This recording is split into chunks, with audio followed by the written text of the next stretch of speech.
This is my friend Luke, and this is his Fordson tractor. It cost £1,000 to buy, £57 to insure for the year, and despite being 80 years old as of 2023, it still runs, which got me thinking, can you daily drive a tractor from 1943?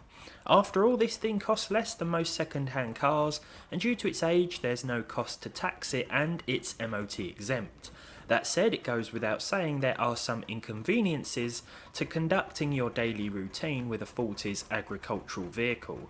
The first is filling it up with fuel. The engine has to be started on petrol, then switched over to tractor vaporising oil when it's warm. Tractor vaporising oil isn't available anymore, of course, so heating oil with a little bit of petrol will do. Then comes the starting part. There's no keys involved, just pure elbow grease and power of prayer. If your thumb is still in its intended socket when the tractor fires up, well, you're good to go. But plan your day carefully because this 4.4 litre beast does just a handful of miles to the gallon.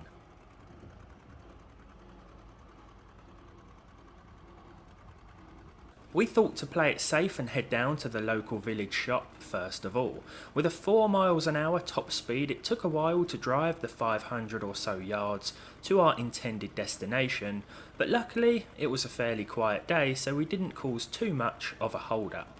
We certainly attracted some attention from other road users, but it was all positive, though the mother of a small sleeping child was less than impressed when the engine backfired at the wrong time.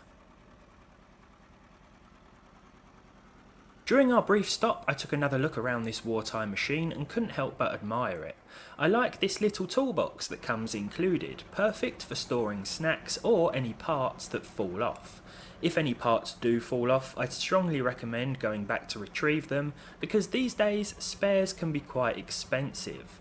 You might be wondering why I'm not driving. I can drive manual vehicles just fine, but I've no experience with vintage tractors. The 3 forward gears are operated with a clutch that shares a pedal with the brake, and if I were to stall it in the middle of the road, well, it wouldn't start again until the engine had cooled down, so I left it to the person who knew exactly what they were doing, or at least I hoped he did. As we continued down the road and eventually down a hill, we picked up some speed, and I wasn't looking forward to crossing the train tracks with no suspension. Everything you drive over can be felt, and the more potholes you hit, the achier you are when you eventually get home. Let's just say it's a good job that I don't plan on having children.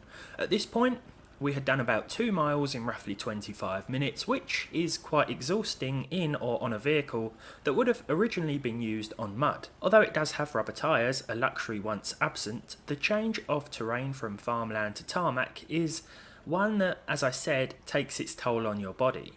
We stopped again, this time for ice cream, and while wondering why Luke decided to take up 3 parking spaces instead of 1, we also began to estimate just how much fuel we had left. The only gauge on this machine is a calometer used to measure heat, so fuel levels is a mystery. The idea is to just not drive too far away from where you live or have another friend on standby to tow you home if you do, but that isn't ideal for anyone involved. With the ice cream consumed and the tractor still running, much to the annoyance of some local bird watchers, we decided to turn around and face the steep hill that we had just so easily come down. I hopped off for a couple of external shots, but mainly because I thought we were definitely not going to make it. I shouldn't have doubted this old beast though, because it's got some serious pulling power even today. This is the very same hill that I had to push my friend's 1989 BMW up just a couple of years ago because it was dying a slow and painful death. So to see this 80-year-old tractor handle the slight elevation with ease, well, it was a majestic moment, though probably not for the driver of the Hyundai stuck behind it. I think the answer to can you drive a 1943 tractor on a daily basis is more no than yes, at least when it comes to road use, unless you don't mind doing everything very slowly. I mean, look, if your car didn't start one morning and you didn't really fancy that 10-minute walk to the shop, then sure, you definitely could, though by the time you've got it running, you could have got there and back. For all you fast food connoisseurs out there, you will be allowed round a McDonald's drive-through. I've verified this with an employee, but we didn't have the fuel to get to our nearest one. Can you imagine if we stalled in the single-lane drive-through? What a disaster that would have been. After a long day out on the tractor, a day that shouldn't have been that long, if you're not totally exhausted, you can hook up a vintage machine to the belt pulley attachment as well. I thought that was worth a mention because there are just multiple uses for this thing, though going out on public roads and conducting your everyday business probably isn't the best one. Thanks for watching. Hopefully it won't be another 2 years before I upload on this channel again.